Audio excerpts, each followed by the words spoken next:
كان عندي عجينة بقلاوة يابسة شوية بالثلاجة، صار لها مدة، فأحسن طريقة حتى تستغلوها تسوون بيها الوربات أو الشعيبيات.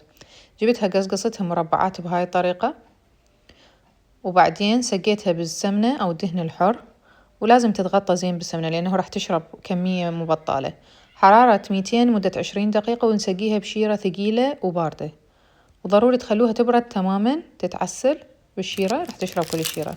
هنا أنا قررت أحشيها بالقشوة أو القشفة على قولة أهل الموصل، طبعا هاي عشق بالنسبة لي. شوفوا العجينة شلون مقرمشة لأن الشيرة كانت ثخينة وباردة، وأيضا أنا أحبها محمصة زايد فحمصتها زايد. طبعا إيش قد ما تحطون قشطة حطوا، لأنه هي تبين هواية بس هي بالحقيقة مو هواية. وبعدين ضفت شوية شيرة همينة على الوجه، ورشة فستق أخضر. يعني ما أحشي لكم على الطعم هسه، هي للأمانة مو نفس عجينة البقلاوة مال السوق، بس شي لطيف وما أخذ مني ذاك المجهود.